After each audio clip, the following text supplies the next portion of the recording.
Hour and a half of fun and excitement. Oh, is it? All right, Lane, you hadn't read the stories? No, I just saw the headlines. Okay. Jacob says the MAGA story is the best story. All right. I think they're all really good. The wife's friends ruining the pregnancy is good. How did you end up finding out, Lang, about your wife being pregnant? She told me. Okay. Did she tell you first, or did she tell everybody else and then tell you? No, she told me. Were you first. an afterthought? Okay. I mean, I was involved in it, so I had a right. The mother-in-law who hates Chinese food is pretty good also. That's like a legit Chinese American made Chinese food, put it on the table, and she's like, hey, get that food out of here. Well, I'm gonna let, I guess you decide, right? Yeah, you get to vote. You got to vote. I already voted. Okay, I which voted one for the you vote MAGA for? one because you guys said it was the best one. I did. Wife told everyone but me. That sounds good too. I mean, we only pick one, or we get two? Lang, today is your show. It's a Jessica Benson show featuring Lang Whitaker. Jessica could at least be in the chat today. Let her rest, Lang. That's not gonna hurt her voice. Is it? It might, because I might say something, you might say something that might make her yell in frustration. Like she's got to get home and rest up. Elfrid Payton has agreed to a deal with the New Orleans Pelicans. Who? Elfrid Payton. When's the last time he's been He went relevant? to training camp with the Pelicans. Okay. He used to have that hair, remember? Like the long hair. I remember exactly And who it would, Elfrid is. his jump shot would hit it every time he brought the ball up. The Pelicans are just super injured. Yeah, they're us last year. Which might, that might be generous. Like, they've got a lot of guys out. Yeah. Like, including, like, their best player. Yeah, it's tough on them. Hate it for them. Go through it every now and then, though. Yep. Injuries is a part of things. Happens. It does happen. I cannot wait. Woke up this morning, and it's my third today, but I woke up this morning, and I can taste turkey. Like, it is close. I can sense it in the air. I didn't hear what you said. Oh, what did you think I could taste? I don't know. You said I could taste. I thought you said I could taste dirt. I can taste that also, but no, I can taste turkey. It's because it's cold today for the first morning. Okay. I think maybe like it's. It feels like Thanksgiving. Jessica and I were talking about this. It doesn't feel fall-y to me because it's too much crisp in the air, but it's too much crisp. Yeah, it feels Thanksgiving-y to me though. I can't wait. Yeah. Hey, what's up? CJ and I are just here chatting about the lovely fall weather, and we are about to do a show for you. And you're gonna do it with us. We're gonna have fun. It's a Wednesday morning. Today's Wednesday, right? I don't even know, man. This has been a week and a half, and it's only halfway through the week. It's hump day, and we're gonna get through this week together. I'm Lang, by the way, and I'm sitting in for Jessica Benson show. This morning, we're gonna talk about last night's Grizzlies game against the Nuggets. The Nuggets got the win. The NBA Cup sucks. And then we'll talk about that game. We'll talk about the new college football rankings are out, and they're a mess. Whatever you do, don't play anybody good. That's the lesson college football has taught us. Don't play good teams. Then we get DeAngelo Williams, and who knows what in the world he'll want to talk about. I don't know. Yeah, we don't know. And then WTF Wednesday, where CJ says we have some good stuff in the story time. But I don't know. We'll see. Get your votes in. Get your votes in. Vote in the chat. Vote in the poll. Talk to us. We're here. We're going to make it through today. It's Wednesday. Jessica, rest your voice. Stay home. The rest of us are here. We'll talk to you in just a second. You're watching the Jessica Benson show here on Grind City Media. You forgot the Kim K robot. Oh, the Kim K. That's in there? Yeah. I didn't even look. Thanks for showing up, Memphis. Nothing compares to catching your Grizzlies IRL. And that all starts with buying tickets at Ticketmaster, the official ticket marketplace of the Memphis Grizzlies and the NBA. Ticketmaster gets you to the game so you can catch every highlight. Put that jersey collection to use for the next game and get Grizzlies tickets at Ticketmaster. Whether they're here at FedEx Forum or on the road, Ticketmaster's got your back when it comes to scoring tickets. And there's no better brag than saying you saw it live. Kroger shoppers and Grizz fans, one exclusive last-minute discounted ticket deals texted straight to you during the Grizzlies 2024-2025 season. Sign up with the new Kroger Buzzer Beater deal. Fans can sign up by texting Grizz to 636-479 or visit your local Kroger store in the Delta Division and scan the QR code. By signing up, you agree to receive recurring automated promotional and personalized marketing text messages from the Memphis Grizzlies. Consent is not a condition of any purchase. Message frequency varies. Message and data rates may apply. apply. Thanks for showing up, Memphis. Nothing beats catching your Grizzlies IRL, and nobody knows that better than you. So next time you want to hit up a game, Ticketmaster's got your back with tickets to every upcoming matchup. Whether you're catching the Grizzlies at home or on the road, you'll find tickets at Ticketmaster, the official ticket marketplace of the Memphis Grizzlies and the NBA. Keep putting that jersey collection to use and get Grizzlies tickets today. There's no better brag than saying you saw it live. See you courtside again soon, Memphis. Justin Timberlake. I'm bringing sexy back. The Forget Tomorrow World Tour.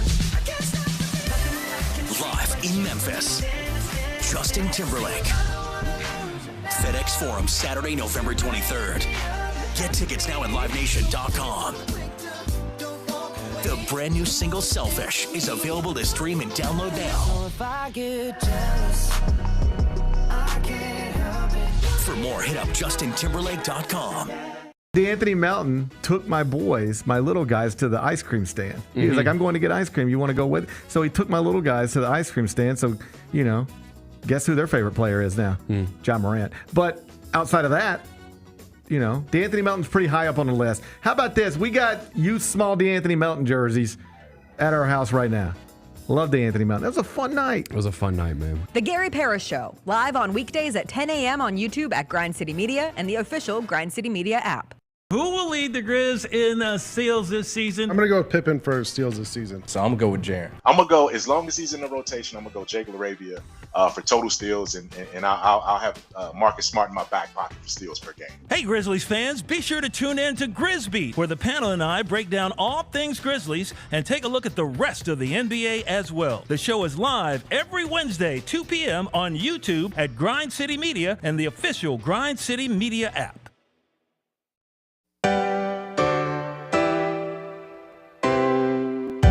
Feels great to feel the sunshine. Gotta own the day like it's all mine. Just got paid in his own time. Been working hard, I've been on the grind. I deserve this feeling, having my way. I've been on this healing. This is my day. The sun's out, let's have a little fun now. I wanna let it all out. That's what it's all about. Cause I deserve this feeling, having my way. I deserve this healing. This is my day. Grind City Media presents The Jessica Benson Show with CJ Hurt. Live from the Grind City Media Studios on YouTube at Grind City Media and the official Grind City Media app.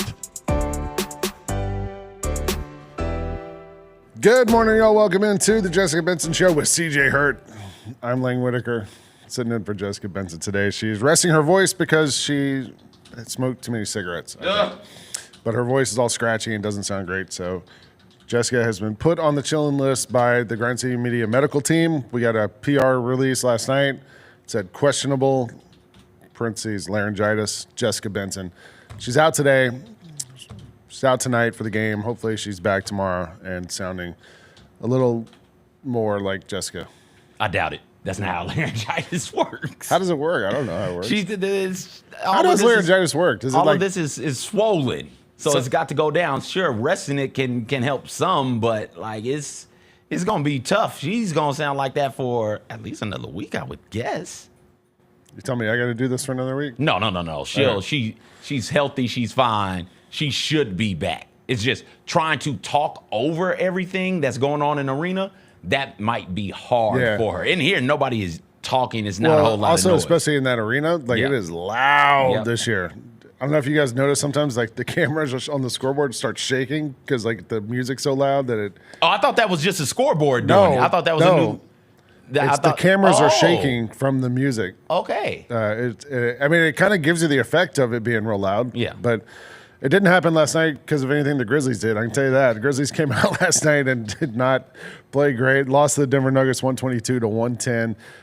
Tough night for the Grizzlies. Just from the jump, couldn't get anything going. We're not shooting the ball well. Ended up 9 for 38 on threes. All those numbers that Taylor Jenkins always talks about, his points of emphasis, points in the paint, the rebounding, all those different things. The Grizzlies actually won those things last night. They out-rebounded Denver. They had more points in the paint. Second chance points were kind of even. Assists were great. All those things were good. The thing that killed them last night was the fast break points. At halftime, it was 20-4 fast break points to Denver. It evened out a little bit in the second half, but if you're playing up tempo, if you're playing fast, like this Grizzlies team is trying to do, and if fast breaks are a main part of your team, you can't be getting beat like that by Denver. The thing that also was a little bit, I don't know, eye-opening, I guess, is that Denver lost to the Grizzlies 2 nights ago, and the Grizzlies came back and got beat by Denver, who had time to kind of study what Memphis did, figure out how to beat them. I wonder when the playoffs come around, what does that bode for the Grizzlies? Yeah, it felt like they kind of sleptwalked to start that game. Maybe like if they shoot better, it's not a problem. Well, certainly. What Desmond Bane is 0 for what last night? Yeah, Dez finished 1 for 10 from the floor, 0 for 5 on threes. At some point in time, I was watching that game thinking, oh, okay, he's going to make the next shot. Nope, over 8, over 9. Pete Pranica pointed out a couple of times, I've never seen Desmond Bane go over 8. I've never seen Desmond Bane go over 9. Yeah. And so you're not going to get that poor shooting performance from Desmond Bane. Jaren only had, 5 points at the end of the first half. So, like, those two in particular have got to play much, much better. The Grizzlies had off like the Nuggets had off. They both knew who they had to play. Yeah. It felt like the Nuggets came out with more of a sense of urgency to start that game. The Grizzlies, I don't know, it felt like the Grizzlies may have thought, oh, we handled them pretty easily last time out. We'll probably do the same. And they just weren't prepared for that first onslaught of activity from the Denver Nuggets. Denver was, I think, probably a little more desperate because they'd lost a couple games in a row. They were still without Nikola Jokic. Aaron Gordon's still out. I always want to say Aaron Burr every time Aaron Gordon comes up in my mind. I'm thinking too much Hamilton, I guess. I've never even seen Hamilton all the way through. How about that? Why not? I saw bits and pieces of it. I thought it wasn't very good. I was just like... Wait, you saw it on like Disney Plus or whatever? Okay. All right. It's coming to the Orpheum. I look forward to seeing it live. Did you like the rapping stuff? I look forward to seeing it live, Lane. Yeah, that's the thing. I was like watching, I was like, wait, oh no. I am going to shoot you if you don't pass my law. Or it's like, what is this? I want Lang to do more Hamilton lines. Yeah, I don't know. That's about all I could sit through. That was it. I'm like, all right. Anyway, Grizzlies, yeah. Denver had more of a sense of urgency last night. It seemed like the Grizzlies couldn't sustain anything. Finally, in the second half, they got it down to, I think, 5 points with a couple minutes left. And you thought, oh, maybe. But I think they just spent so much energy getting it going. And Jamal Murray was really good for Denver. Like, he hit a couple big threes and shots down the stretch when they needed somebody to make a shot. He finished with 27 points. He hasn't been very good this season. Finally, he had a good game. Santi, my eldest Spanish son, had 28 and 11 off the bench for the Grizzlies. Career high? Is it? I don't know. It's a good question. If it might have tied a career high for Santi. But didn't he have 27 or 28 in the opening game? I think he season? had like 27 opening game. Yeah. Big game for Santi. He was one of the few guys who had it going 4 for 7 on threes. But otherwise, Jaren finished with 19. That was his first game under 20 in the last 6. Bane only finished with 5 points. Couldn't get it going. Jalen Wells finished with 8 points. He couldn't get it going. Couldn't get to the free throw line really in the first half. That was frustrating to the Grizzlies. They were driving into the paint a lot because we know points in the paint are a big part of the offense, but they just couldn't get anything going. And now you get to play a 76ers team that is also desperate. The worst record in the Eastern Conference. They're desperate and they're bad, though. Like, they're not desperate and They have good players, though. Do they? I mean, Embiid is healthy. If they had good players, they wouldn't be dead last in the East right now. Yeah, well, Embiid hasn't really played this season. Paul George has missed games. Is he playing? I think so. Okay. I mean, I don't know. He missed the last game because of an illness, not because of the knee thing.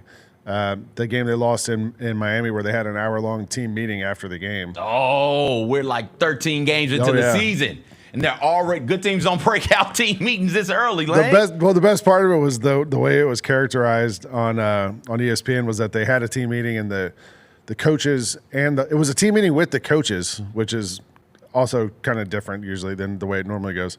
But it said, Tyrese Maxey challenged Embiid over being late and said that I'm trying to find the quote right here.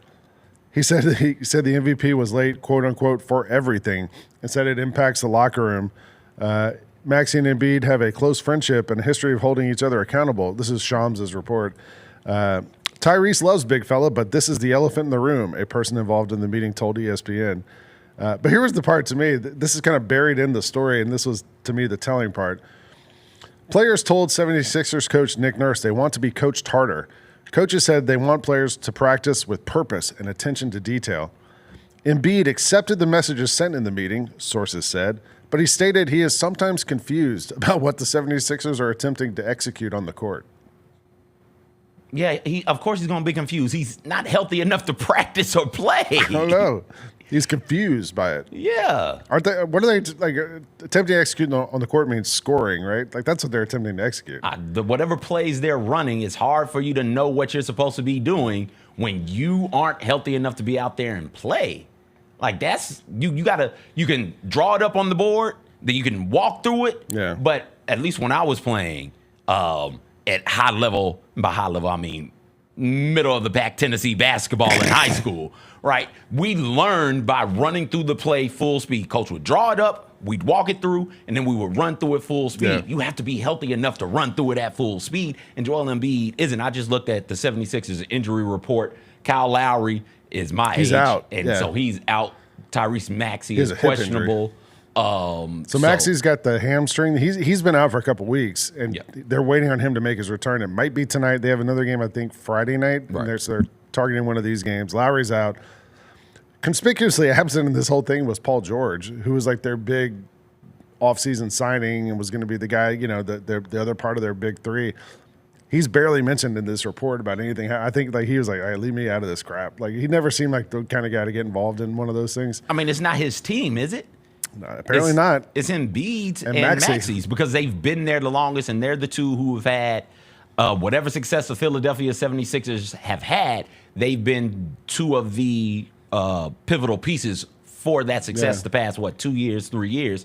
So they've got to call the meeting. They've got to have the conversations. They've got to hold each other accountable. Everybody else is just along for the ride. And I don't think that ride gets any better. Or easier. Because Embiid's not – He can't. He's not move. getting healthier. That's he can't the thing. move. Yeah. Embiid needs to just. I mean, in the playoffs last year, like half his face wouldn't move. Remember, in the like playoffs, he was in like the Summer Olympics. He didn't move. But he had the moment in the Serbia game where Embiid went off, or was it France? One of the two games where Embiid, like down the stretch, all of a sudden with like 2 minutes to go or 5 minutes to go, he scores like 10 straight points or something. It's easier for you to go off when you look around the court and LeBron James is on one wing and Steph Curry's on the other wing and Kevin Durant is running the four, and you've got one of these stud point guards, Drew Holiday, out there running point for you, right? Like it's easy for you to go off. Now you're looking around and it's just the regular NBA players around you, not all-time greats. So what are you going to do then? You've got to be great. Charles Barkley always talks about it. He's like, Larry Bird and Magic had like, James Worthy and Kevin McHale and all these guys next to him. And Charles is like, I had like Caldwell Jones and some of these other guys that nobody had heard of.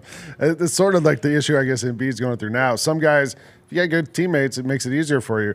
Speaking of having good teammates making it easier for you, Draymond Green in the news today. Because he clapped back against Taylor Jenkins after Taylor Jenkins and the Grizzlies played them last week. CJ and I had to talk about this morning. Draymond got called for a transition take foul when he went down and grabbed Zach Edey's ankle. Eventually, it got upgraded to a flagrant foul by the league. Draymond said it was because the Grizzlies whined. He says that's why the Grizzlies lost the playoff series was to the Warriors. Didn't mention it was that the Warriors had injured Ja Morant in that series. But he said, we beat you in the playoffs because Taylor Jenkins was too emotional. The team followed that. They followed your lead and collapsed because they couldn't deal with the emotions of it. Says the guy who couldn't deal with the emotions at practice and punched a teammate in the face. Says a dude who couldn't deal with the emotions of the game on multiple occasions and fondled other men's nuts. Well, he flipped off the crowd here last year. Remember, there's been a lot. My point was this, though. The Draymond foul on Edey, I've seen a lot worse. Like I didn't think it was that. Like you didn't think it was a flagrant? It was a foul. He was mad. He was frustrated. Flagrant. Because the whole play, that play all the way down the court, Draymond had the ball. He was dribbling. He was getting bumped and jostled, and he went down trying to draw the foul. Didn't get a foul. And as the play goes the other way, he grabs Edey's ankle. There's a lot of talk about, you could have injured somebody and all that. And not with that. Like he just grabbed his foot. Like I've seen. We've seen Draymond do a lot worse. Yeah. I still think it's a flagrant. I think Draymond should be fined. Because, again, you don't want somebody running in unexpectedly, having their legs taken out from under them.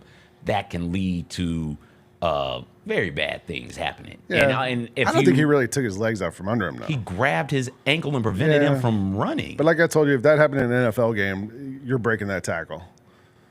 Yeah, but this isn't. He didn't prevent him from running. This isn't football. Like, how strong is Draymond? Like, I mean, well, and you're not expecting to be tripped laying. That's pretty damn strong. All it takes is somebody clipping your ankle. If you know Draymond went down near you, you know something might. You know yeah, that. Well, you know that's a good point. You got to be aware of that. My thing is, everybody is watching. The players, being everybody, watching to see how you rule on these things. You don't want it to be a thing where, we can just grab people's ankles now. Cool. Yeah. Then you get a bunch of ankle grabbers in the NBA, and somebody will get hurt if enough ankles get grabbed. Thankfully, Zach Edey didn't get injured on that play in particular. He did go down hard like after the thing, but I don't know how much that was a flop too, like trying to draw the foul. That wasn't a flop. Have you ever tried to? Did you ever wrestle with your kid when he was younger? I mean, I wrestle with him. You wrestle with him now? Yeah. Does he ever grab your ankle when you're trying to get away? No, but one time he walked up to me and just punched me square in the nuts. I dropped like a sack of potatoes, man. Like I forgot how painful that can be to just get like a full-on just punch right there. And that we learned a lesson that day. So he's never just grabbed your ankle as you're trying to get away from him or anything? If he did, I'd run through it. Okay. I'd run through the tape. All right. We should talk to DeAngelo about this. This is actually a good question for a former NFL It's running not back. a good question for a former NFL player. He'd run through it. Yeah, because he's playing football. You're supposed to run through those things. You're expecting those things. You sit up close to these NBA games. It's close to football. No, it's not. Stop. Those guys are wearing padding. It's not Look at close Embiid. to football. Embiid's got full-on padding on when he's out there. Broken. Embiid's those running guys around are. with duct tape on. I don't know. I don't. Draymond's really mad because Taylor Jenkins used the word code. That's what like set him off. Because Steve Kerr is the one who started the whole talk about, there's with a code. these two teams. The Grizzlies broke the code. And then 2 games later, they injure John Morant. He gets knocked out of the playoffs. So if you're going to say there's a code that we have to abide by, great. If I'm Draymond Green's coach, I would not be the one bringing up a code players have to abide by because Draymond has shattered the code numerous times. We should start calling him the code breaker.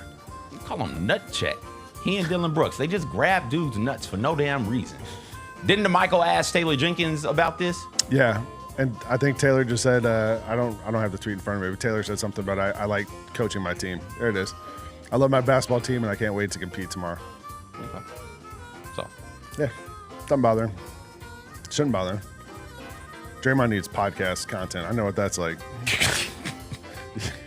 I mean, how often does Draymond do that podcast? Because I see tweets every single day from that. I mean, I feel like he can't podcast enough. I don't pay Draymond or any podcast like that any attention. What do you mean, like that? That give me nothing. That's just somebody spouting off stuff just to be saying stuff just because they can. They got a platform. Isn't that what this show is? Well, no, that's not what this is. That's not what this is. He is out there because he only has that podcast because he's Draymond, right? Like if he wasn't Draymond, he wouldn't have the podcast. And we only care about it. If he was Jordan Poole, he wouldn't have a podcast. No. Yeah. Well, hold on. Jordan Poole is another one of those characters. He would. Just bringing up a random If it was Elfrid Payton, he wouldn't have a podcast, right? Like he's getting this podcast just because he is what he is, and what he is pretty good at basketball and a really interesting character on the basketball court. And he's taking that character and he's giving that character a podcast. There's nothing newsworthy or care-worthy about whatever Draymond Green is saying on that podcast. So I have no interest in listening to it. Yeah. All right. I don't either. I can't get away from it though. Sometimes it just comes across my time. Like I don't even know the name of the podcast. It just shows up on my timeline, and you can't really miss it. So it's the way Draymond wants it to be. All right, we're gonna take a break. We're gonna come back. College football playoff rankings are out. They're a mess. I have thoughts. I have opinions, and I'm not happy with it. So we'll take a break. We'll come right back. We'll talk about it here on the Jessica Benson Show on Grind City Media.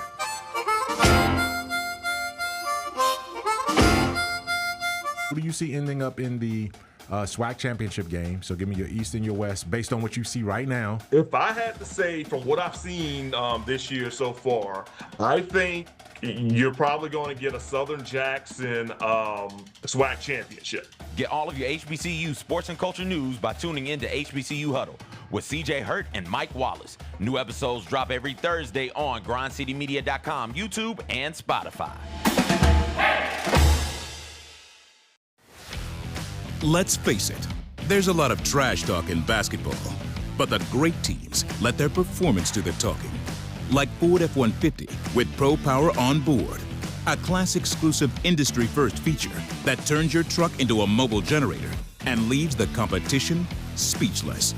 Ford F-150, official truck of the Grizzlies. Greatness starts here at your Mid-South Ford dealer. Class is full-size pickups under 8,500 pounds, GVWR. There's no substitute for experience, the knowledge gained from having been there before, and the passion to share what you know to make everyone around you better. It's true in basketball. It's true in banking. Grizzlies checking from Pinnacle. Play hard. Bank easy. Open a Grizzlies checking account with at least $100 and a recurring direct deposit by August 31st, and you could receive a $200 direct deposit bonus into your account. Details at grizzliesbanking.com. Member FDIC.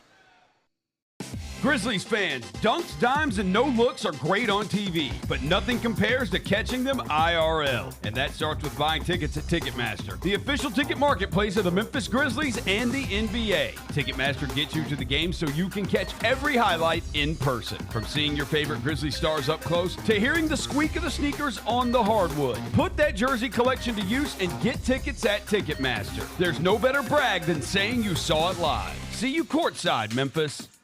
Somebody else we have not seen in a long time is Morant. Since you've seen him, does he look any different to you, or is this the same superstar Ja that we were used to? He's always getting better, so you just got to watch out for that. That's. And it's a revenge tour. Yeah. It's a revenge tour, like hey, the world's forgotten about me. And I don't think they forgot. The Chris Vernon Show, live on weekdays at noon on YouTube at Grind City Media and the official Grind City Media app. It's the top 5 worst teams in the NFL. I think the Panthers are the worst team in the NFL. I got the Saints number 1. Ha ha ha! Let's put the Aints up there. They're terrible. I'll take the Titans as my worst team in the NFL. If they played Will Levis, they're for sure the worst team. Maybe in NFL history. Might be worse than the 0-16 Lions if they play Will Levis. The Odds Couple, live at 2 p.m. on YouTube at Grind City Media and the official Grind City Media app.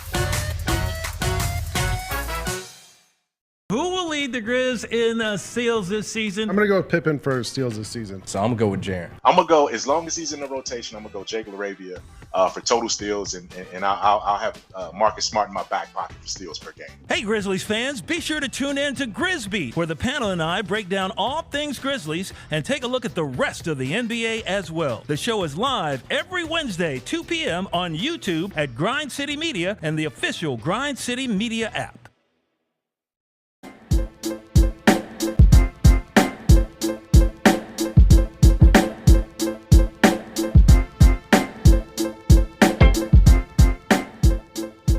Welcome back to the Jessica Benson Show here on Grind City Media. I'm Lane Whitaker, sitting in for JB, who's trying to get her laryngitis cleared out. CJ's here too. We were talking earlier this morning. The new college football playoff rankings have been released. They came out yesterday, last night, and I have some thoughts on this.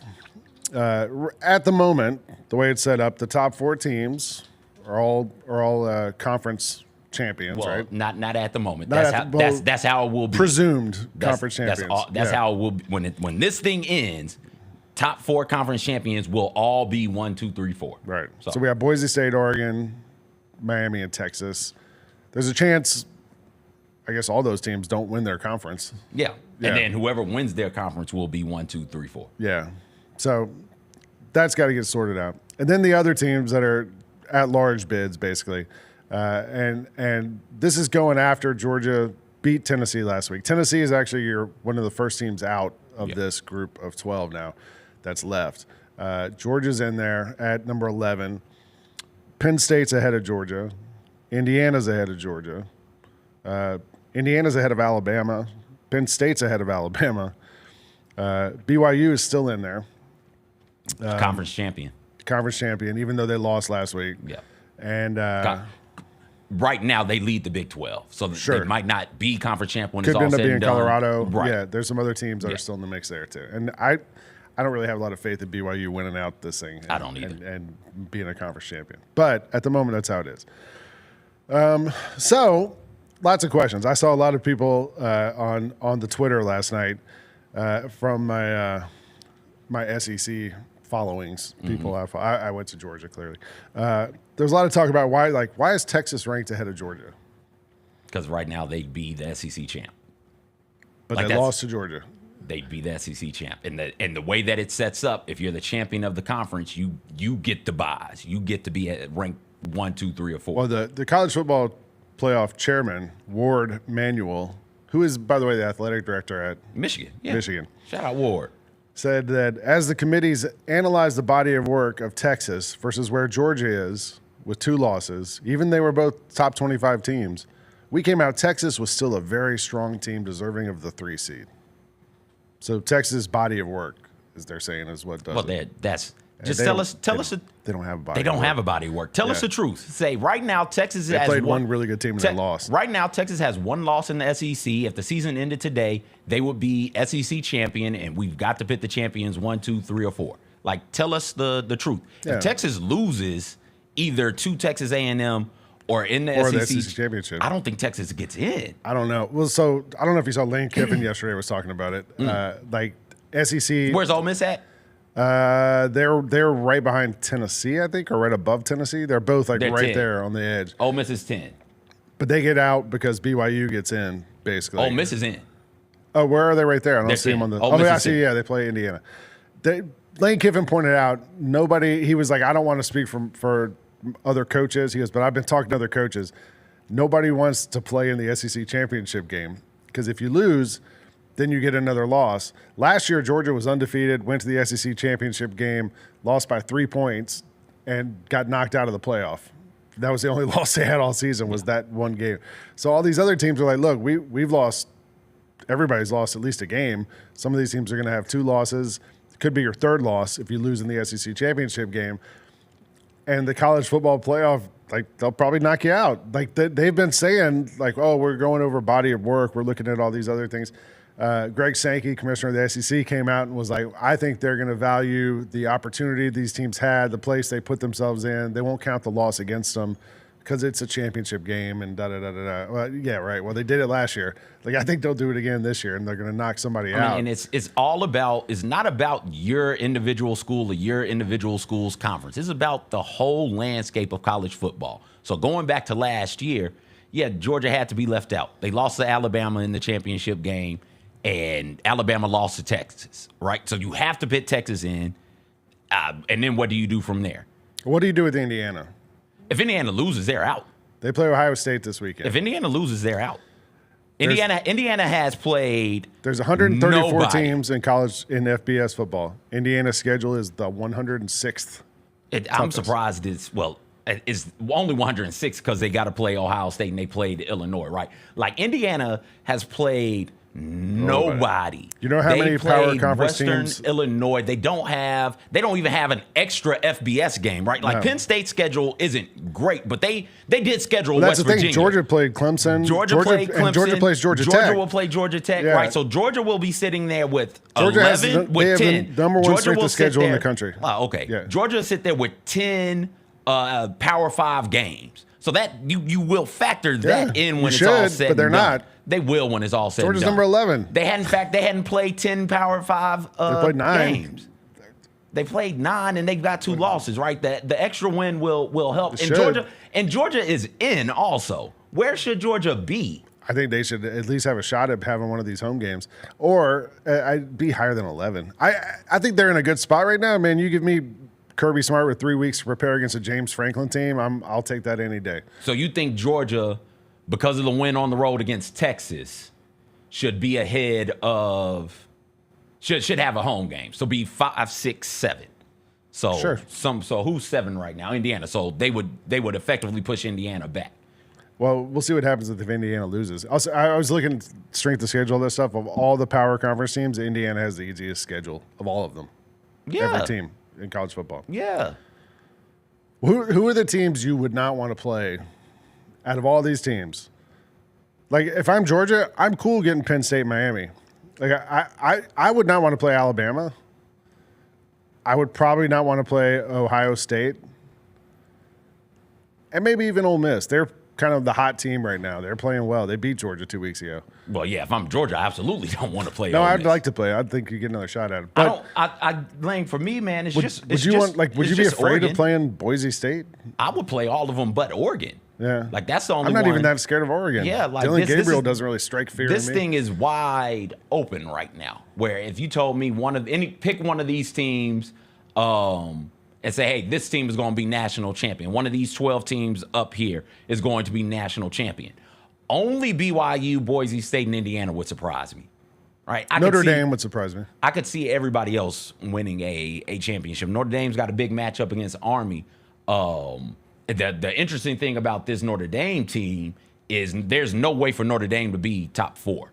So even if they didn't have the loss of Northern Illinois, they don't play in a conference. They wouldn't get a conference championship. So they'd have to be 5. And that Northern Illinois loss looks worse by the day. They lost last night to somebody. I was watching that game on ESPN when I got home. If Notre Dame loses another one, they're out. They've got Army, and they end the season with USC. Yeah. Right? So they shouldn't lose another one. But if they do, they're out. Army's a good game for them. I mean, yeah. Notre Dame's a 2-touchdown favorite, but Army, their quarterback's back. Army and Navy were the 2 teams that we were betting on every week on the odds couple because they were covering week after week. Still are. I still am with Navy Army. fell off a little bit. Army's still Army. on it. Like, Army's still good. I think Army's going to cover that game this week, but I think Army's going to at least give them a game. And look, we've seen Notre Dame time after time through the years screw up.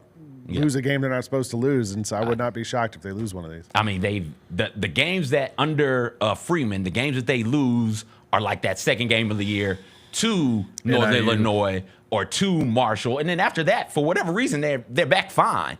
So that's interesting. I'm curious to know. Notre Dame ends up being ending the year with 2 more wins. They only have the 1 loss to Northern Illinois. They'd have the win on the road at Texas A&M. They'd have the win over Navy, the win over Army, which would all be impressive wins at the time, and maybe the win over Louisville, although Louisville fell apart against Stanford, which was ridiculous. So they might have 4 of those quality wins. I'm curious to know if Notre Dame ends up jumping up to that 5 spot ahead of Ohio State. If Ohio State goes out, plays Oregon again in a Big Ten rematch and falls. Darnell in the chat asked, who would I put Georgia over in the rankings? I asked. I'd put them over Penn State.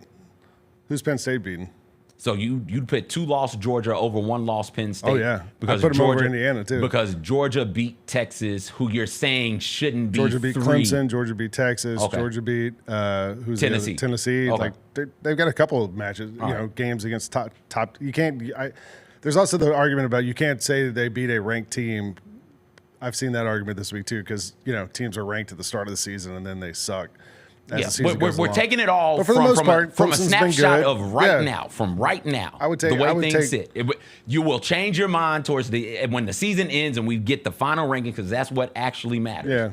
Yeah. But But this shows you what they're thinking. It doesn't matter. They'll do whatever they want to do. They showed you what they were thinking last year when they had Georgia wasn't that 1-2 or 1-3 Georgia Alabama, and then they just moved Georgia out. Right? Georgia went from 1 to 6. They'll make up the rules to fit the people in who they want to put in. Like that's fine. So and listen, I don't have an argument. Georgia's strength of schedule has been really, really good, and this is and I think everybody, I wish they would all play schedules like this. Give me 10 games at least versus Power 5 teams if you're going to do a playoff like this.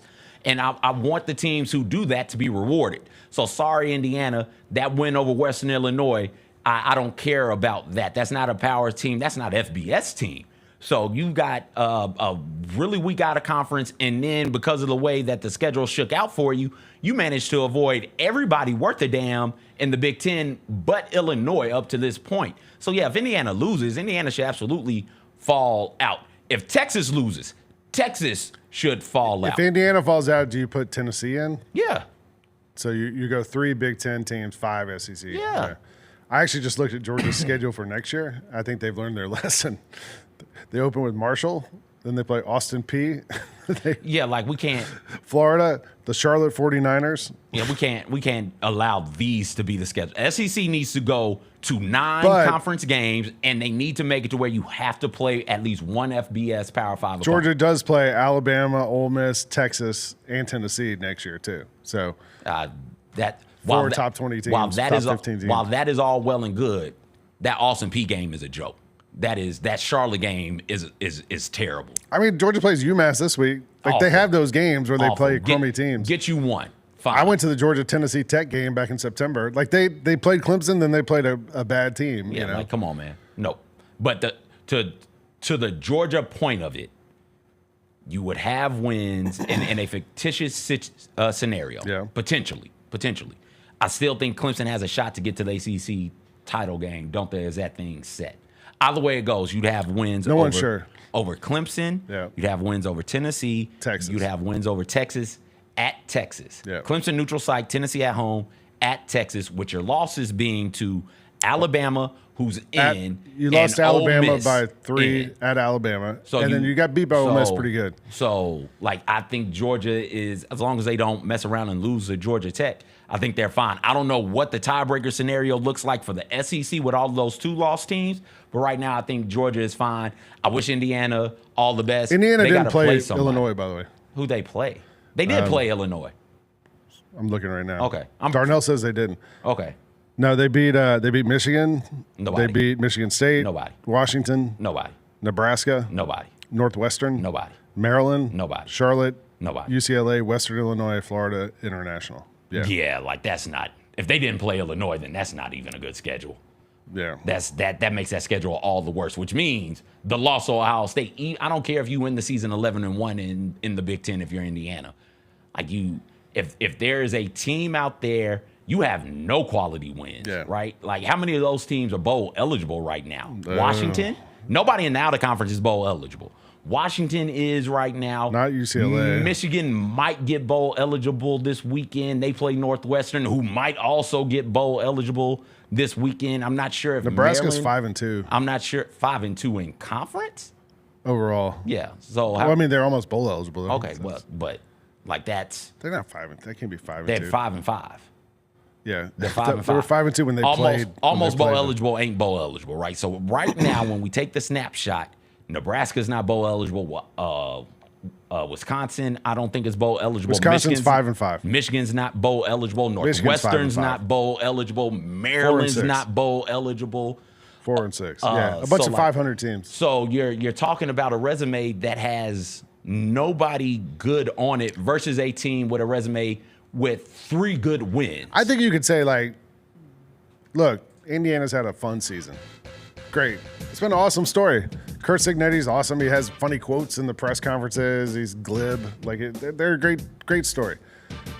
Are they the 7th best team in college football this year? Record-wise, yeah, but are they? No, just looking at them. No. I don't. Well, looking at them, they absolutely are. Looking at them, they might be 4th or 5th. No. Yeah, no. Watching Indiana play, they beat the hell out of these teams. Yeah, but they play these crappy teams. Well, that's what I'm saying. Listen. Looking at who they've played, looking at them. So looking at the entire body of work. Looking at everything. All right. Us looking at it from the outside, we're like, okay, you're not the 7th best team in college football. Is Penn State the 8th best team? I don't think so. Oh. Yeah. I think a lot of these teams, you look at it and you're like, all right, okay. But the college football committee, it all goes back to my long-held theory that committees are the devil. Just in general.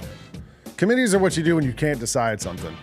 So who should decide this? Just a person. Let's get a Just czar. one person? A college football czar. Just get one guy inside. Jacobs to the BCS. Oh, good Lord. How about a computer? No. This could be part of Elon's government efficiency project. We did the computer. We don't need a committee doing this. We did the computer thing. We didn't like the computer either. We need a new computer, a supercomputer. Remember when the computer left LSU out and we were mad about it? The AI computer in Memphis they're building. Yeah, That's what it could be. It's a top secret project for the college football rankings. And it's going to give us the true champion and the true rankings as it goes on. Maybe this is something Grind City Media should come up with. You know, Fish does the fish scales. Yep. This could be our. I wonder who the top 12 are in the fish That's scales. a good point. It'd be worse than this. I know the fish scales are a disaster. Georgia would be 15. Might not even be top 20. We got to ask Fish for the fish scales, but maybe we can do that for the odds couple tomorrow. Anyway, all right, we're going to take a break. We're going to come back. DeAngelo is going to join us. You're watching the Jessica Benson Show here on Grind City Media.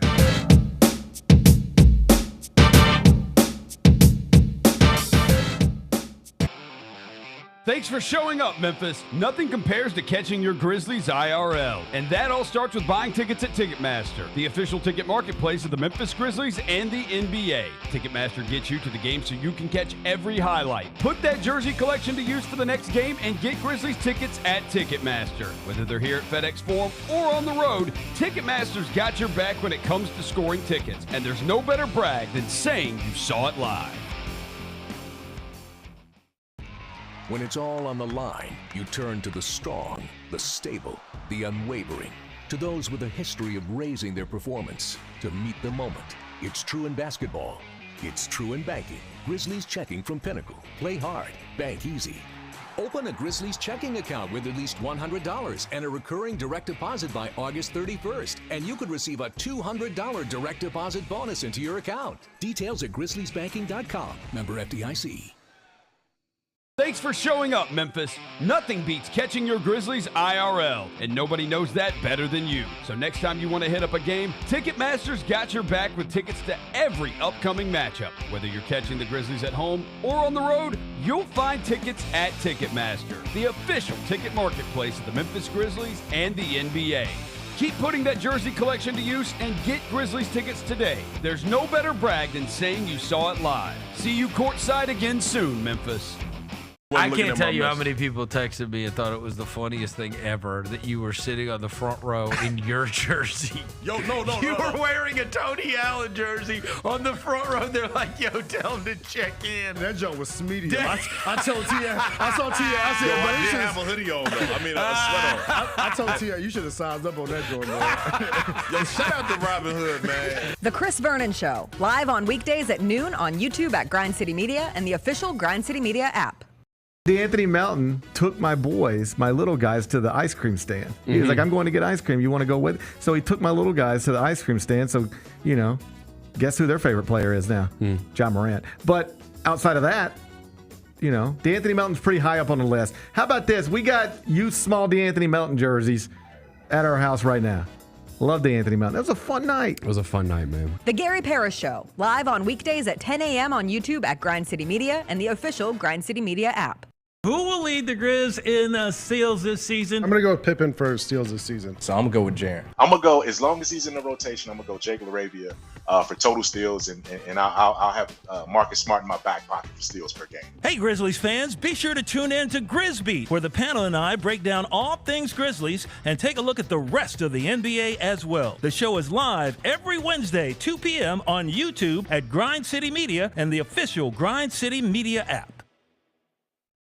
Goldberg announces he's going to have a retirement match in 2025, and he said this on College Game Day. We know you're trying to ride the coattails because the 2025 is supposed to be the year of John Cena. Goldberg, I have a message for you, my guy.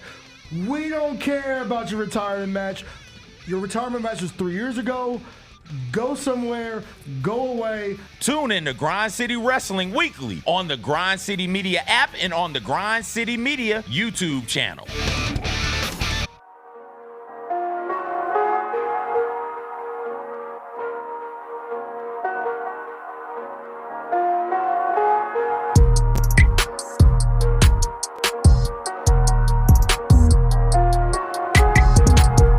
Welcome back to the Jessica Benson Show. It's Wednesday. It's Hump Day. I'm here with CJ Hurt. I'm Lang. And joining us now, as always, on Wednesdays is DeAngelo Williams. What's up, D? I'm doing pretty good. Y'all got my blood boiling. Just chatting. I'm not even gonna start with that. I wanted to start, y'all. Have you ever been so confident in your life to where like whether it's a game or whatever it is, where you're so confident in your life that you're magnificent at it, that like, because you're so well versed in it, whatever you say and it sounds like you're bragging? Sure. So let's just say Tom Brady. Like anytime Tom Brady gets up there and he talks good about anybody, like it's validated because of all the championships he won, correct? Sure. Yeah. Okay, so I'm saying that to say this. There's nobody better than me at Uno ever. Like I just want to let y'all know. Wait. For the people, hold on. Wait. For the people who are only listening, you're doing yourself a disservice because this man DeAngelo Williams just pulled out a wrestling belt with two Uno cards super glued to it. Pull it up, D. It's got more cards. Do you guys actually play for a It's got Uno his name on the belt? side. He's got a wild card on there. There's a draw 2 on there. There are 2 wild cards. That's a Uno. You those got cards a are Uno not- championship belt, DeAngelo. Those aren't taped on there. Look, let me let y'all in on a little secret, man. I wasn't gonna say anything about it, but I'm gonna say something about it. We have something kind of like fantasy league, but we have an Uno league where we kind of into this league and we play it weekly for the championship belt. We've been doing it for a long time, but last night your boy was fighting some adversity, man, and I pulled through. I'm talking about like I had to, like it was so phenomenal. It was so phenomenal, bro. I had to get on here and talk about it. Okay, before you tell us the rules, before you tell us about this particular contest, what are the rules with which you play Uno, DeAngelo? And then set the scene for us and tell us what. Also, who is we? You said we have a league. Who's we? Yeah, so it's a league. So it's about 20 or 30 of us in this league. So we buy in this league. It's kind of like fantasy football, but we play Uno in it. So it's a buy-in. You got to pay to get in. It's a buy-in. So it's the first 10 people at the table. Okay, and then we play. You got to win 3 games in order to win like everything. Okay. Oh boy, hey. What's the rules? What's the rules? Okay, so we stack draw 2s. No, come on. You can't be stacking draw 2s. You can't. Like, just hear me out. When I say stack draw 2s, if I got to draw 2 and I play it, and the next person next to me got to draw 2 and they play it, the next person got to draw 4. Come on, DeAngelo. That's what I mean by, that's not the rules of the game. Yeah. Are you? Look. Those are suggested rules. When has anybody ever played by the rules? To hell with all y'all. I play by the rules. Uno rules from Uno. I play by the rules. It's funny you mentioned Tom Brady because he didn't play by the rules. Store if that's what you're doing. DeAngelo, so are you only stacking draw 2s? Or are you stacking? What about draw 4s? That's what I was gonna say. So we stack draw 2s, and there's a card in there called the swap hand card. Oh, you got the gangster Uno. Oh, bro, we ain't playing that hard, that old school, that ancient Uno. We don't play just the wilds and draw 4s. Oh, no, and playing by the rules. Like, nobody plays by Uno rules. And the fact that y'all even brought that up, Lane, you don't do that, man. Don't do that. Like, don't play by the rules? He's even doing that. But to know that you kind of gave the face like, yeah, man, you don't play by Uno rules. If you play by Uno rules, bro, you eating salt and pepper on your chicken. My son plays with the Uno No Mercy deck. Have you seen those? I got that at the house. I have. Yeah. But yeah, I came back last night. It was. Wait. I still got questions about the rules, DeAngelo. You're stacking draw 2s. Lane brought up. Are you stacking draw 4s? No, we do not stack draw 4s. You can play draw 4s. Wild. You can play draw 4s and wilds anytime you get a chance. So I'm gonna tell you what this game makes you do.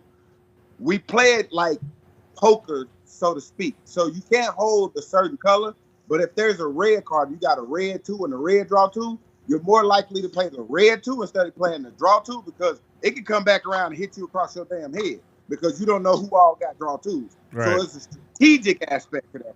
So why would you stack the draw 2 card and not the draw 4 card? Like I'm against. Let me be clear. I'm against stacking in general. Stacking should be illegal. It should be outlawed. But if you're going to stack one, you have to stack the other, don't you? You have to stack all of the cards, don't you? You have to stack skips and reverses. Like I said, when you play by your rules and not Uno rules, then you don't get into all that. Because if everybody playing by the same rule, there's no cheating. And I just wanted to let y'all know that I am the greatest to ever do this. I don't. Football, I was okay. Yeah, whatever. Basketball, I was never good at basketball. Track, I was so. But this How are Uno you shit, so at I track? am the greatest in the world. I am Mike Tyson, Tom Brady, Joe Montana, and all the greats wrapped into one when it comes to playing Uno. I'll bust your ass, Lane. I'll bust your ass, CJ. My ass ain't being Anybody busted that by you, No, I'm not going to DeAngelo. lose to you. I bust the ass I'm around gonna tell here. you what I'm not gonna do though. I'm gonna tell you what I'm not gonna do. Y'all said this, and I see you got your Pod Shiesty hoodie on over there. I just want to let y'all know I'm gonna put this down because I'm finna rant a little bit now because y'all said something that pissed me off earlier. Oh wait, So you didn't before tell we us. started- You didn't wait. Oh wait, you didn't walk us through. You keep hopping around, DeAngelo. Walk us through I what know happened I'm hopping last around night. because I want to make sure I don't miss this. Did you lose DeAngelo, last? we Did you got time. did What you win happened last last night, or night? did you lose last night? Huh? Did you win last night, or did you lose last night? The Oh, champion. we know where that. Yeah. Only the champion has the belt. You see my name on it. We all got name plates.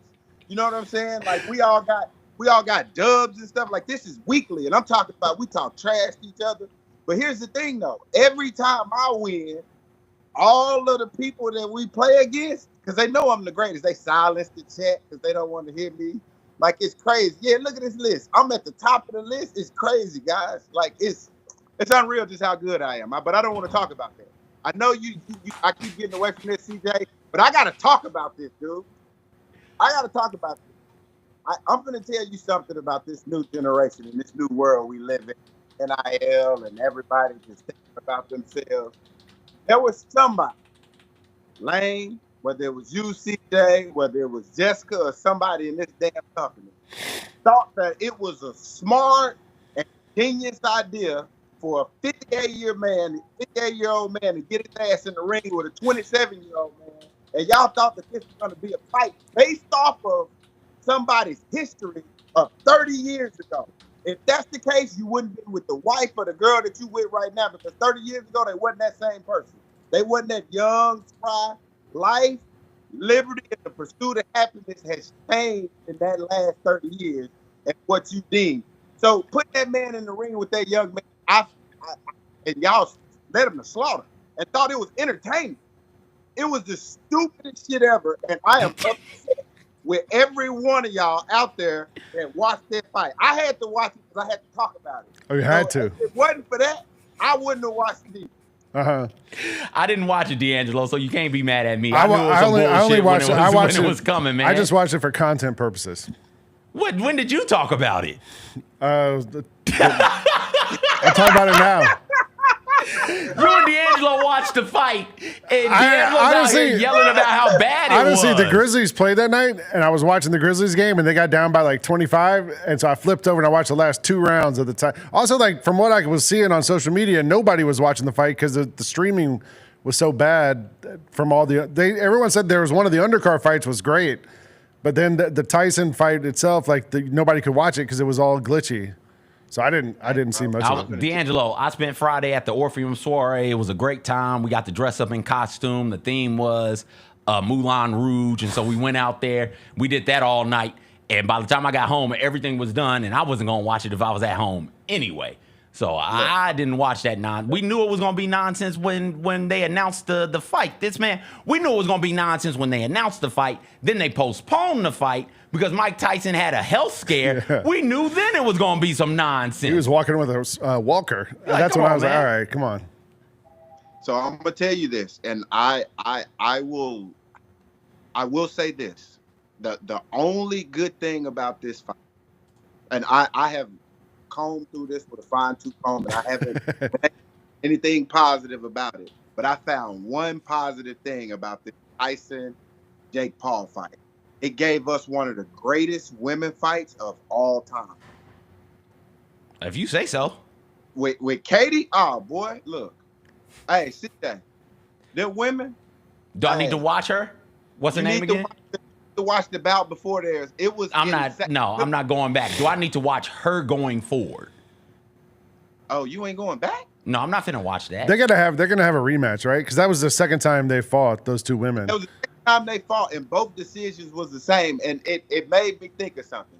If you're the champion, what do I have to do to beat you? Like, if you knock me down and I knock you down, like, is that enough, or do I need to go above and beyond what you do to me in order to win the decision at the end? Maybe you have to change Maybe you got to change the rules and say like, hey, we're not going to go by the real rules. We're going to stack draw twos or something like that. Hey, DeAngelo, what's the buy-in? I don't get it, Lang. The company rules with Grind City is different from the company rules at Walmart, but yet you still follow the rules of your company. So all I'm saying is, I don't work at Walmart. With company-wide, I don't understand this. Following the same rules. You can't change the rules just for one person, because then now that's cheating. I just wanted to get you to understand, Lang, if we're all playing by the same rules, then it's all unfair to everybody. Hey, what's the buy-in of your Uno thing? It's not necessarily a buy-in, it's $1 a hand, and if you win the hand, you don't pay the next hand. So it's just you only play for $1. Okay. The chat was asking. Chat was curious. Yeah, you only end up losing like $8 to $10 if a person. That's steep. Now, a person that's 10 people, that's a nice little $100. That adds up. What night is Aren't it? you a multi-millionaire? What? What are you talking? Look, man. DeAngelo excited about winning $80. What are you talking about? Hey, that's a tank of gas right there. He's a millionaire. I gotta understand this. Pod Shiesty, why you got that thing on? What you doing, man? Pod Shiesty, what you doing, man? What are you doing? What? It's cold outside. I forgot to take it off, D. What do you want me to do? It's just on now. Yeah, it's fine. This is the rules of GCM. I come dressed like this, and I can do what I want to do. The rules are different here than at Walmart. Very different than here at Walmart. People in the chat are saying that one of the two girls in the fights dirty. Oh yeah, Katie. So what? Katie leads with her head, so she headbutts. So that's why the other girl got her eyes split open, right? Like I saw, like she was bleeding everywhere. Yeah. The gas was like insane, and like the meat was flopping and stuff. Oof. It was, and toward the end of the fight, Katie should have got knocked out because Amanda was whooping. I'm talking about, man, they was both they was stopping the punches with their face. And I'm like, is anybody gonna block anything? Which lady meat was flopping? Amanda's. Okay. As soon as you said meat flopping, I saw CJ perk up. When lady meat gets a flopping, I do perk up. I don't know what to tell you. Something about them curtains. Go ahead. I don't understand anybody that was pulling for Tyson in that fight and thought that he had a chance. And I'm gonna tell you, every day I'm reminded that old people in this world, it get tougher and tougher. I remember a day and time where I could reach down and tie my shoes and I didn't get my head. Now, I damn near got to put my foot up on something. You know what I'm saying? I knew Tyson didn't have a shot. And then when he walked out to the ring, he had a knee sleeve on. I'm like, damn. Yeah. The knee sleeve. He walked like a toddler. That's what he did. He walked like a toddler to the ring, like a pissed off toddler. I'm like you, DeAngelo. Like I'm old enough now that like I can't get out of bed in one move. Like when I wake up, I have to take one leg out and then got to make sure everything's working. Then the other leg comes out. Like if there was an emergency, I don't know if I'd be able to. I don't know if I'd be able to get out of there in time. Look, we got to come up with some type of game plan. Like, hey, give me 5. Like you gotta. If you see it coming on, let me know ahead of time because I got to stretch before I do anything. That's right. You know, I was just thinking, though, what we should have done with this Tyson thing is, like, because we're old enough, we remember when Mike Tyson was badass and was just knocking people out left and right. What if we did, like, an AI Mike Tyson at his prime versus an AI Jake Paul at his prime, animated? They got good enough computers now, they can make it look real, right? Yeah, but why would I want to watch that? We should have, like, a fantasy box, because you want to see Mike Tyson knock his ass out. I don't want to see that. Like, stop it. Stop. What the hell are you talking about? If Mike Tyson was in his prime, we wouldn't want him to fight Jake Paul. We would want him to fight other boxers. So the fact that you would even say that. I'd like him to knock out Jake Paul, get him out of the picture. Then we move on.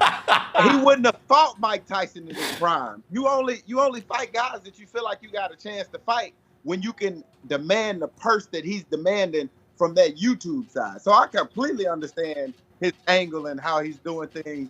Because he's a mastermind, like people hate him. He's the ultimate heel. He what was the ultimate heel name? Rex, but he always get heat. The foreigner. What is his name? Who would always what? Get heat. I don't remember. I don't remember. He was from another country, and he always would bring up the country thing wrestling to get heat. Oh, like Iron Sheik. Iron Sheik is what his name is. Yeah. Iron Sheik. Nikita Koloff used to do that too. Really? You remember like the Russian dude who would like come in there and like he'd sing the Russian national anthem before the fight and everybody would get all mad? Hey, next time you're in town, we're gonna have a Uno tournament. Can we do Man, that? I'm telling you right now, man. I'm telling you right now, whoever else think that they want to challenge me, you need to stop at the breath and sense and thought of challenging me right there, because that's as far as you're gonna get. Because I hold the Memphis Uno belt. What Memphis Uno belt? No, you don't. Oh yeah, I do. I got a belt somewhere. You don't. CJ, you look like a black Buzz Lightyear. DeAngelo, we gonna play this Uno so you can get excited about this $100, even though you worth what, like 5.5 million or something ridiculous like that. Look, bro. I can't wait to take your money on the Uno table, dog. See, I got a quick $10 to $12, man. I ain't going no more than that. I got a budget, bro. I got a wife and 4 kids, man. And we got an Amazon account. I don't know if you know that. We got an Amazon account. You know, that's like having Target at your fingertips. DeAngelo, I think we're on next week. If we're not on next week, I'll let you know. But I'm pretty sure we're on. So we'll talk to you next week, homie. Where's Jessica? She's got laryngitis. She has no voice at all. Yeah. She was screaming too much during that Tyson fight. Lost her voice. Oh my God! I hope she wasn't pulling for the old guy. Well, she probably was pulling for the old guy.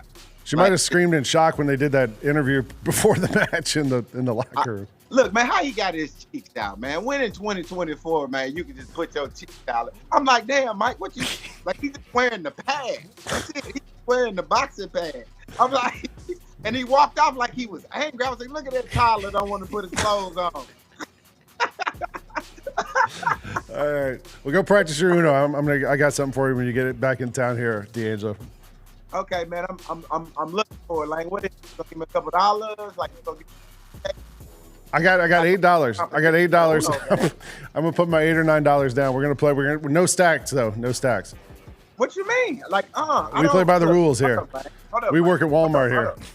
Like, okay, we'll talk about it, man. Yeah, we'll talk about it. Appreciate you, DeAngelo. All right. That's DeAngelo. All right, we're going to take a break. We're going to come back. It's WTF Wednesday. You're watching the Jessica Benson Show here on Grind City Media.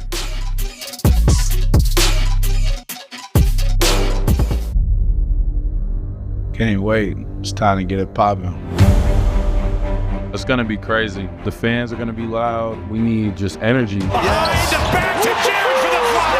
We're going to need, the form rocking. We're going to need, everybody in Memphis to be out there to come to support. When the fans are good, we're good. Simple as that. A Bane 3, yes sir! Desmond Bane with ice water in his veins. We'll ride the energy together. Sonic Radio. Welcome back to Sonic RNDIO. That spells radio with me, the CIO. This just in, the new Sonic $1.99 menu lets you build a crave-worthy meal for just $1.99 an item. Whether that's a creamy shake, crispy tots, or a quarter-pound double cheeseburger. This just out. Ostriches. They're mean, not very cute, and in my opinion, way too big for a bird. Don't miss the Sonic Fun 99 menu. 5 items, always $1.99. Live free, eat Sonic. Tax not included. See menu for details. Grizzlies fans, dunks, dimes, and no looks are great on TV, but nothing compares to catching them IRL. And that starts with buying tickets at Ticketmaster, the official ticket marketplace of the Memphis Grizzlies and the NBA. Ticketmaster gets you to the game so you can catch every highlight in person. From seeing your favorite Grizzly stars up close to hearing the squeak of the sneakers on the hardwood. Put that jersey collection to use and get tickets at Ticketmaster. There's no better brag than saying you saw it live. See you courtside, Memphis. Now every time you go to Miami, you can go see, that's a statue of me there. No, I don't look nothing like that thing, man. Look, I'm sorry. I would have been offended. Look at that. Oh, my God. That is Tony. Oh, look. Hey, y'all got to get that screenshot, man. Put that on the... The Chris Vernon Show, live on weekdays at noon on YouTube at Grind City Media and the official Grind City Media app. It's the top 5 worst teams in the NFL. I think the Panthers are the worst team in the NFL. I got the Saints number 1. Ha ha ha! Let's put the Aints up there. They're terrible. I'll take the Titans as my worst team in the NFL. If they played Will Levis, they're for sure the worst team. maybe in NFL history. Might be worse than the 0-16 Lions if they play Will Levis. The Odds Couple, live at 2 p.m. on YouTube at Grind City Media and the official Grind City Media app. Who do you see ending up in the SWAC championship game? So give me your East and your West based on what you see right now. If I had to say from what I've seen this year so far, I think you're probably going to get a Southern Jackson SWAC championship. Get all of your HBCU sports and culture news by tuning in to HBCU Huddle with CJ Hurt and Mike Wallace. New episodes drop every Thursday on grindcitymedia.com, YouTube, and Spotify.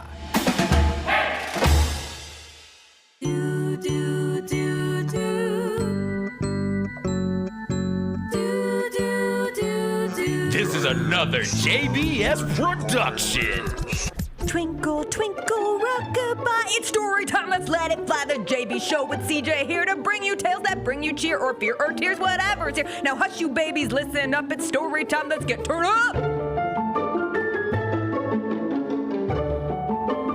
Am I the a-hole? All right, here's the storyline. Oh. Yes. Yeah. Oh, you're good reading answer. the story. I am. All right. But story time. I'm calling off my engagement after my partner revealed he is MAGA. My fiance and I have been together since 2013 when we met in college. He struggled to get a well-paying job, and during his long bouts of unemployment, must have been radicalized into blaming everybody else. I chalked it up to depression and tried to get him help with therapy.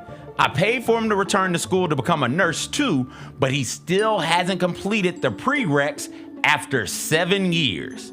He currently works gig jobs while I'm a nurse in California making close to $400K a year, working a full-time job and a part-time job. I was hoping to save up enough to not have to work after having a baby since, one, I really can't rely on him. We planned to get married next year and wanted to try for a baby. He knows I'm very liberal, and all about women's rights, excuse me. He never openly expressed support for MAGA itself until after Trump won and said Trump will help the economy and finally allow him to get a good job. I told him that it was the easiest time to get a job in the past 20 years in 2021, yet he couldn't. I'm not giving into sunken costs and staying, and he didn't know. But he did make offhand comments before on women losing their worth as they got older, and I questioned him, and he said it was a joke. The past week has been miserable listening to him talk nonstop on how great Trump is and how he will turn everything great again. I had it, and I gave him notice to leave by the end of the month, and we are through. He said it's unfair and told me it's stupid to give up on us over just politics.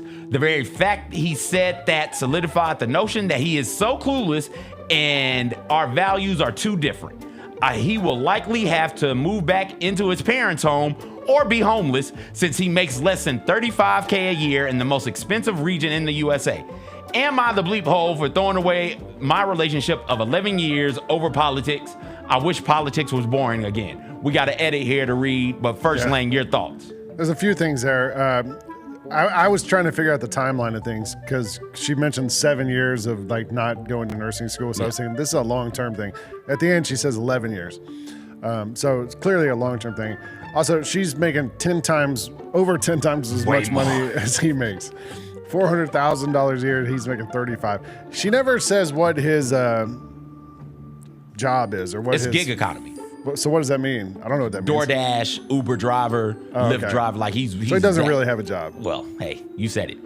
I mean, he doesn't have a career. How about that? He doesn't have a career. Yeah, yes. He doesn't have a career. So she does have a career. She wants him to be a nurse. He doesn't want to be a nurse. I think the MAGA part of this is sort of it's a red herring. Like, it's just they don't agree politically. It could be multiple different types of ways of looking at it, but at the end of the day, he feels one way, she feels another way. It's not going to work. Yeah. I'm with you on the MAGA thing. He's just a bum. Yeah. Like, that's what it boils down to. Yeah. Like, that's not on anybody's political affiliation. He's just bummy. She paid for him to go to school to get the prereqs. And you went to college, I went to college. Yeah. I'm aware of what prereqs look like and how long it takes. It shouldn't take you more than 7 years to get the prereqs. So he's got to do those before he can start taking the actual nursing classes. I mean, look, he had 7 years to do it and he didn't do it. So he clearly doesn't want to do it. Yeah. That's just... He just doesn't want to be better. That's not a MAGA thing. That's not a MAGA thing. That's a him being a terrible person thing. Yeah. This is a deep cut. Did you ever see that Tom Hanks movie, Larry Crown? No. He wrote it, directed it. It's him, Julia Roberts, Cedric the Entertainer's in it. Julia Roberts plays a teacher, and her husband loses his job, and she's trying to get him to do stuff, and all he wants to do is sit around at home and write blog posts. Okay. And he's like, hey, I got a blog post published today. And she's like, no, that's just a comment. You just made a long comment on a thing. That's what this sounds like. Like, this is a guy who like won't get himself together and won't go out and do something and make something happen. All right, here's the edit. Yeah, this is where it takes a worse turn. Last night, he threatened suicide when the gravity of the situation hit him. His mother is babysitting him at her house to avoid a 5150 while I work. What's a 5150?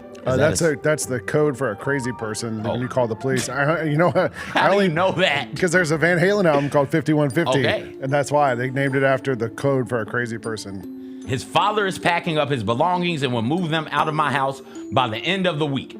It is over. I'm letting him be MAGA. I cannot support someone who supports a rapist, pedophile, felon, etc., and who wants to take away my rights.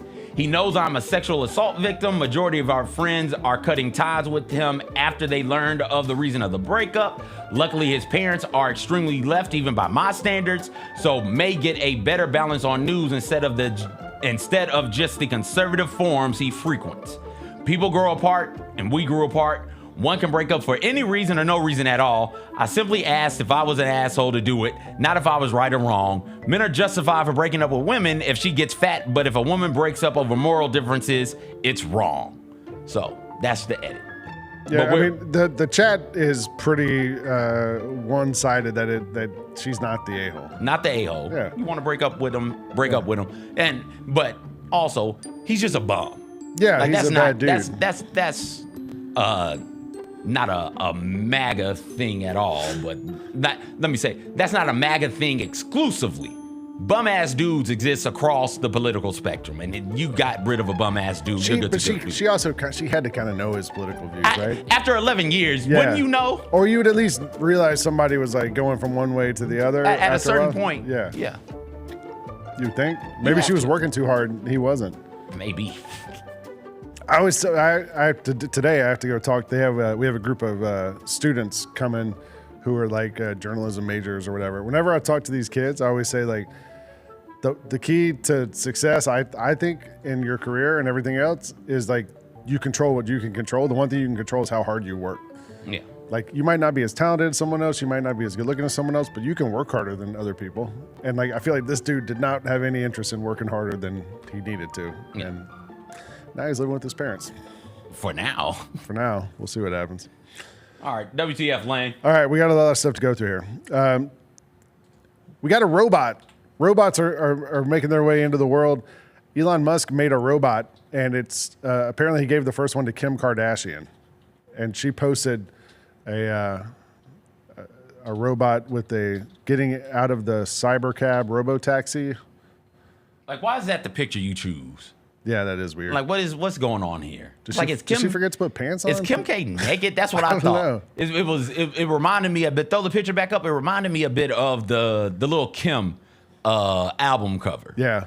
Right. It's like, why are you posing like? I mean, the robots this? pose like that too. Like, what is happening here? But all right, we got run the. Well, yeah. Here's she's playing robot. rock paper scissors against the robot. And I think. Well, the robot's just not really doing anything here. So she's interacting with the robot. She's playing with the robot, getting the robot to. It seems like the robot is just mimicking her movements. So she waves, the robot waves. She blows the robot a kiss. The robot blows her a kiss. If she starts hulaing, the robot starts to hula. I guess I'm not really sure what we want these robots to do. Yeah, I don't really have enough work around my house to keep a robot busy, I don't think. Like, it's bad enough we got Roombas. Do we need if it could like robot? unload the dishwasher, I'd be happy with Okay. that. That'd be a great. Yeah. Unload the dishwasher, feed the dog. Like in Okay. the morning, there's like, if I could give it like. Would about- you trust your robot to walk the dog? No. No? Don't walk it? No, my dog's too much. I can barely walk my dog. Okay. I've been walking my dog a lot the last like few months. We used to just let her running around in the backyard. It's fenced, and now like I've been trying to like. Jacob, keep the video up and rolling. She plays rock, paper, scissors with it. Yeah. But you've been walking She beats your it dog. at rock, paper, scissors. Yeah, because she throws the She goes scissors, right? Scissors late. Like the robot raises the roof. Here we They go. go rock, paper, scissors, shoot. And so right here, the He's robot slow. throws, and then Yeah. Kim throws. So look at the robot acting like it's upset. But back on the dog walk. Oh yeah, so I've been walking my dog a lot lately, and my dog is 75 pounds, 80 pounds, and like there's times where I can't control. It starts running, and it takes all I have to like hold onto that leash and keep her back. So I don't know. I wouldn't trust a robot. I mean, I guess a robot by definition is way stronger than I am, but I still like the AI part of it is what would scare me. All right, so dishes, feed the dog. Feed the dog, clean the floors up. Okay, like household. I wonder if household that thing has a chores. Roomba built in. Like it just Like farts in out the- a Roomba? No, like in the feet maybe. Oh, okay. You just like have it walk around and just suck up the floor. Got you. On the Jetsons, the robot used to like make the meals and stuff too. Yeah, the Jetsons were completely automated. So they Yeah. had Rosie, the robot, Yeah. made, and then they had little gadgets Other that things would that just would like take make out the bed, make the bed Yeah. and get them But dressed. you could have the robot make the bed too. That's another thing. Yeah. Do the laundry, fold the laundry. That's a good one. Fold the laundry. Yeah, That is that's a good. good task for that robot. That is good. I have a Tesla and I play chess against the car. What? You can play chess. I have not beaten the car in chess. Why does the car need to play chess? It just does it. It's like a little thing built in. You can do it. So if you're sitting at the drive-in, well, drive-through, Or if you're like excuse me. putting, if you're charging your car Okay. or whatever, or you're just like waiting for your kid at carpool or whatever. You know, you're just sitting there in the car doing nothing. I don't know. My son was doing it the other day, and I said, "What are you doing?" I couldn't see him. I was like, "Where'd you go?" And he goes, "I just lost to the car in chess." So anyway, all right, UNLV. This is crazy at UNLV. I guess this is at a football game. UNLV football game. Somebody got some wings and they got a pizza, and then they got a bill. And this is outrageous because the bill comes to there's a pizza. Is that 6 slices? So I think it's called like the Big Rock Pizza. I could be mistaken. Yeah, I think you're right. That's 6 slices right there. So keep that in mind, people. 6 slices, and then here go the chicken tenders. Is about 10 chicken tenders. All right, so 6 slices of pizza and about 10 chicken tenders. Yeah. And the bill comes, and it's for I can't even see it that far. What is it? $653. Yeah. $653. The pizza, those 6 slices without tip. Those 6 slices ran you about $300. There's So also that's- a $112 administrative charge. That's the tip. 23% tip. 23% gratuity. Those 6 slices ran you $50 a slice. The chicken tenders, those 10 chicken tenders, $190. So that's $19 a tender and $50 a slice of pizza. You can buy plus about a 23% gratuity. You could buy about 3 whole chickens for $19. Yo, you could have ordered 10 pizzas from Domino's, paid for the delivery guy to get into the game, and come out about $200, $300 less. How did so I actually when I saw this tweet, you know what the most outrageous part of the whole thing is? The woman writing thank you on the receipt. Right there. Like I was like, Well, I didn't see the thank you. Throw Oh, the no. receipt back up. Put it back up there. Like the There's woman. no way it's the that waitress thank you. wrote thank you. Look at that right. That thank you has to be Cursive. sarcastic. I don't know. That has to be a sarcastic. I actually went in the thank you. comments looking for this because I was like, there must be some explanation for this, right? There's no way they can charge $300 for 6 slices of pizza unless that pizza is made out of gold or something. Like, I mean, like, how would you? I don't know how you could justify it, unless it has like caviar on it or something. Like, but even then, it doesn't look like a $300 pizza. That pizza looks like a Costco pizza and it's Yes. burnt also. And the tenders look terrible too. Like, I mean, I would not. $653 for that's crazy. I went in the comments looking for an answer for this. Nothing. Nobody. There was no like. Oh, I thought maybe this is built into when you buy a ticket or something. You know, like no, there's no explanation. It's just this. Throw the pizza back up for me, Jacob. That can't be right. Cause look at this. It looks like a Costco pizza. Yeah, it doesn't look great. And then it's burnt up there at the top. Terrible. And you're paying $50 a slice for that. Have you gotten pizza and wings yet from Grizz Fan Ant? Have you noticed on Twitter, Grizz Fan Ant, who's a Grizzlies season ticket holder, and a chef here in town, has been doing pizza and wings and delivering them to people. Oh, no. I didn't. I got some from him. It, he had some health issues, so he was like, I want to try to raise a little money on the side, so he's been doing it. I got it a couple weeks ago. Roser got it a couple weeks ago. He has a couple different things. He says it's been so busy, like he can't keep up with the demand, actually. But people, you can DM him. They'll send you a menu, give you your order. Jalen Wells got it the other night. He had a picture of him with Jalen Wells opening the pizza. He makes all from scratch, all the dough from scratch, everything. It's awesome. So if you haven't, look up Grizz Fan Ant on Twitter and go get some of Ant's food. It's great. Okay. All right, what else we got here? We got the monkey headline. So a couple of weeks ago, I hosted the Gary Parrish show, and it was when those monkeys escaped from that lab in South Carolina. And then as I read through the story, there was some red flags to me. First of all, the lab was called Alpha Genesis.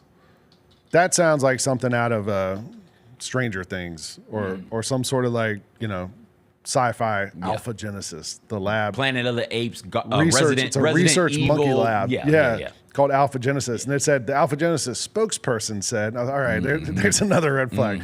This is bad.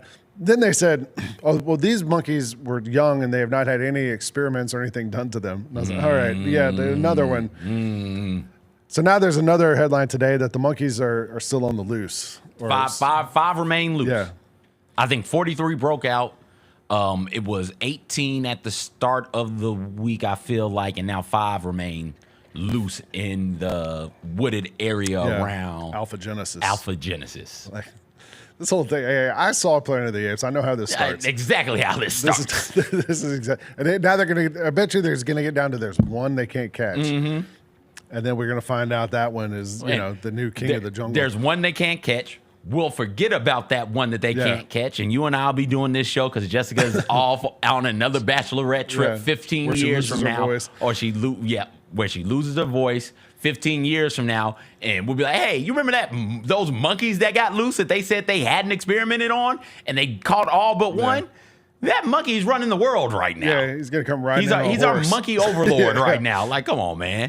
They've got emus loose in South Carolina also. Feral emus around that area running wild. Here's what's going to happen. The monkeys are going to colonize the emus. And they're going to come riding in on them. Just like in Planet of the Apes where the monkeys ride the horses. Like that, they're going to ride the emus in. Yep. So I don't know. This whole situation does not sound good. It doesn't pass the smell test. Like this is how every one of those types of movies starts. And that none of us knew that there was a facility called Alpha Genesis where they're doing experiments on monkeys. People lived in that community. People live in that community, and I bet they've never heard of Alpha Genesis. Definitely not. I wonder if those monkeys were they all did they have an outdoor area like that? Like when you go to the zoo and they have the net. And the monkeys swinging around. And I don't think so. I think they were inside in cage. What if I remember correctly? Because I thought this was really funny. Whoever went in to feed them just didn't shut the cages and didn't shut the door, and so the monkeys get out. And in the story, this is what they say. They say they talked to the person immediately, realized the monkeys were loose. They immediately went into protocol or whatever, and they talked to the person involved, and they said, "Hey, person involved, we're going to go back and watch tape. And so if this isn't a malfunction, you're in trouble." And the person said, okay, and just walked off the premises and never came back.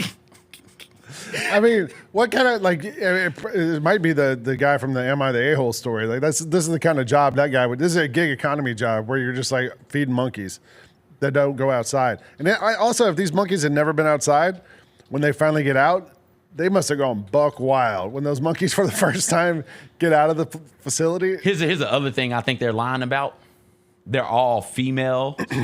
Oh yeah, no, there's no way. There's no there's no hanky panky. I've seen Jurassic Park. I know life finds a way. That's right. Yeah. Those were all females until they weren't, and then you look up and it's dinosaur eggs running around. Chaos theory is going to happen. We got Jeff Goldblum out there. Some drip water on somebody's hand. We know what's happening there. We know what's up. Alpha Genesis. That's the craziest. Alpha Genesis. Alpha Genesis. I don't know. You're not a villainous company. We know better. Like of all the names you could have called the company, Monkey Testing. I don't know, anything. Alpha Genesis. That's the best part. All right. Hey, foot-long sandwiches at Subway have been a thing forever. Now they have foot-long Oreo at Subway. I don't know if this is a sandwich or what. CJ, you sent this to me. So it looks like it is. Cookie? It's a cookie. It's an Oreo cookie. But you know, Subway is doing foot-long chocolate chip cookies right now. Are they? Yeah, so they do foot-long chocolate chip cookies. They do. I did not know this. They do foot-long wraps, foot-long pretzels now. Why is everything got to be foot-long? I don't know, man. Bigger isn't always better. Sometimes too much meat flopping. Yeah, I don't need exactly. Can I get a bite, a 6-inch sub? Do they still have those? They have 6-inch subs. I don't know if they do 6-inch cookies or wraps, and I don't know if they'll do like 12 inches of cream is a lot of cream, isn't it? Like that's too much cream. That looked gross. That picture, Yeah. that was like a long, like a river of just like that's too sugar. much. That's too much. Yeah, look at that. Like also, give like me it's like not 4 inches worth of cream. I don't need a foot long of cream. An Oreo cookie would suggest that the cookie itself is like the chocolate cookie, you know, the dark color, and then the inside would be the cream. That was like a chocolate chip cookie type fill outside, stuffed with the cream, stuffed with Oreo cookies. Yeah, that's a bit. That whole thing just looked terrible. I don't need a foot long cookie, man. Subway. I don't need a foot long like that. Somebody's gonna get it, and God bless you if you can finish it. We should get one for the show. And do what? Chop our feet off later? What are you talking about? We're gonna have the sugars when we mess around with a foot long Oreo. That's how they should catch those monkeys. With a foot long Oreo? Yeah, I bet you put one of those things in the woods, those monkeys would be all over it. Don't you think? No, I think they're too smart because they've been trained, and they're mutant monkeys. But they haven't been trained. They got out. They made a run for it. They're free. They've escaped. I don't know. I think sugar would be like get those. I've seen those videos where like the tourists are like in Japan or wherever or in Tibet, and the people are like at those old temples, and the monkeys all run up and want snacks and want their food and stuff.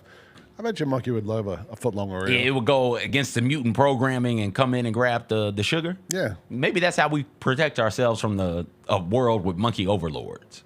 Or we got to learn how to like to get emus to do our bidding. That's the other way. Which could. Just see the monkey riding on the emu with the foot-long Oreo. This sounds like an AI, something we would draw up in Chat GPT or something. Yeah, but is this completely, totally real? Sometimes truth is stranger than fiction. Is there a dessert you want a foot long of?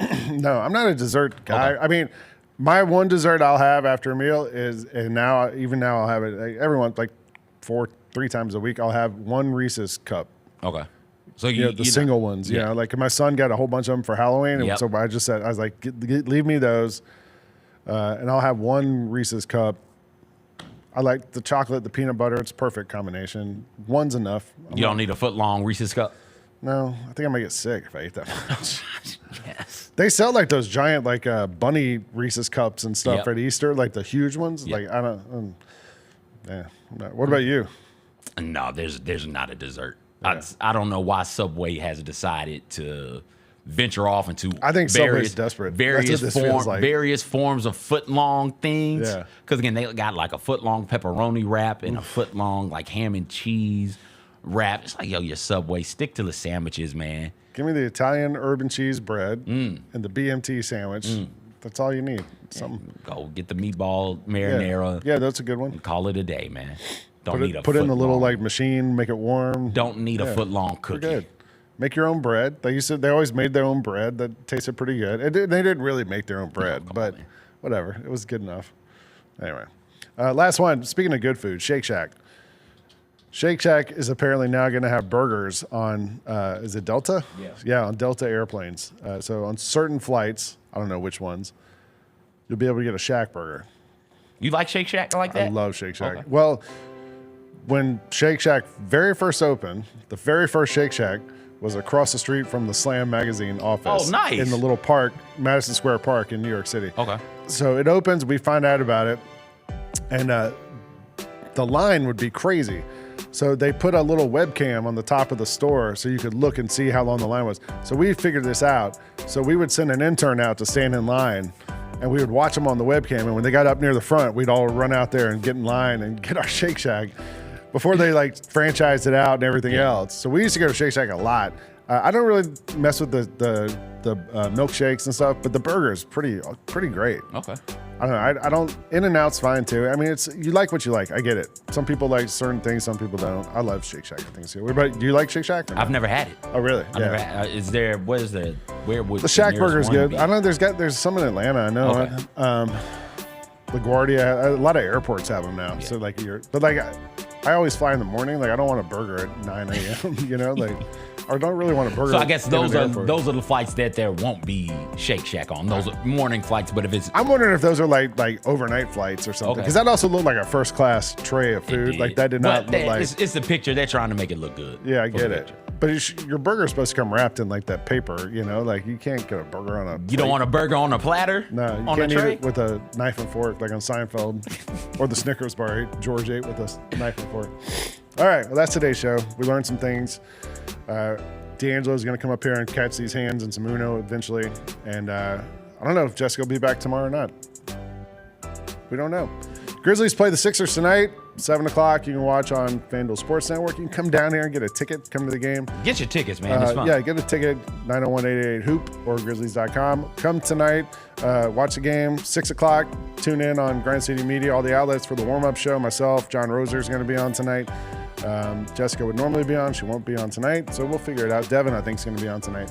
And we're going to talk about the game. We'll talk about everything else. We got shows all day. It's hump day. Get through today. It's all downhill after this. Appreciate you guys hanging out with us today. You've been watching Jessica Benson Show here on Grind City Media.